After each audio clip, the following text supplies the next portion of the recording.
আজ 14ই ফেব্রুয়ারি, ভারতের কালো দিন। বছর চারেক আগে আজকের দিনেই 2019 সালে শহীদ হয়েছিলেন ভারত মাতার 40 জন বীর সন্তান। পুলওয়ামায় জঙ্গি হামলায় শহীদ হন 40 জন সিআরপিএফ জওয়ান।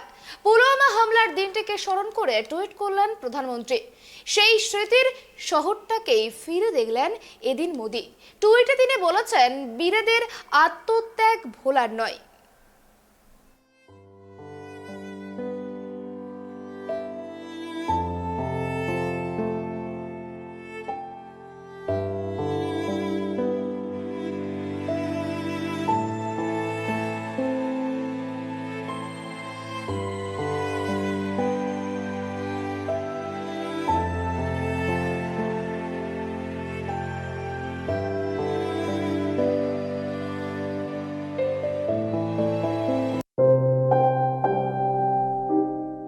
2019 সালে 14ই ফেব্রুয়ারি ভারতের নিরাপত্তা কর্মীদের বহনকারী একটি গাড়ি জম্মু ও কাশ্মীরের পুলওয়ামা জেলার লেথোপোরা অতিক্রমকালে জম্মু শ্রীনগর জাতীয় সড়কে একটি বাহনবাহিত আত্মঘাতী বোমা হামলার শিকার হয়।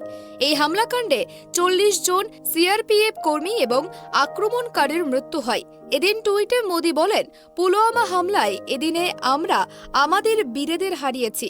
তাদের সর্বোচ্চ আত্মত্যাগ আমরা কখনো ভুলব না। তাদের সাহস আমাদের শক্তিশালী ও উন্নত ভারত গড়তে অনুপ্রাণিত করে। এক প্রতিবাদকারী বলেন, 2019 সালে 13ই ফেব্রুয়ারি সমগ্র দেশের হৃদয় ভেঙে গিয়েছিল যখন পাকিস্তানের জঙ্গি গোষ্ঠীর কারণে ভারতের 40 জন বীর সেনা জওয়ান প্রাণ হারিয়েছিলেন। জৈশ-ই-মোহাম্মদ পুলওয়ামায় নিরাপত্তা বাহিনীর একটি কনভয়ে হামলা চালিয়েছিল। আজ সেই ঘটনা 4 বছর। পুলওয়ামায় শহীদ হওয়া সিআরপিএফের সেই 40 জন জওয়ানের আত্মত্যাগকে স্মরণ করছে গোটা দেশ। আজকের এই অনুষ্ঠানটি শুরু হয় প্রদীপ জেলে।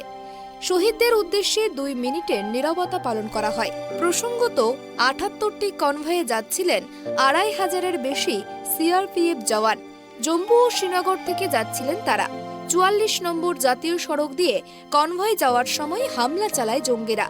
3:15 নাগাদ বিস্ফোরক ভর্তি একটি গাড়ি গিয়ে ধাক্কা মারে বেশ কয়েকজন সিআরপিএফ জওয়ানের ভর্তি গাড়িকে। এই হামলায় 40 জন জওয়ান শহীদ হন, অনেকে আহত হন। হামলার দায় স্বীকার করে জৈশ-ই-মোহাম্মদ। এই হামলার পাল্টা জবাব দেয় ভারত। সে বছরই 26শে ফেব্রুয়ারি বালাকোটে জৈশের জঙ্গি শিবিরে অভিযান চালায় ভারতীয় বায়ুসেনা। তাতে খতম করা হয় প্রায় 500 জন জঙ্গিকে।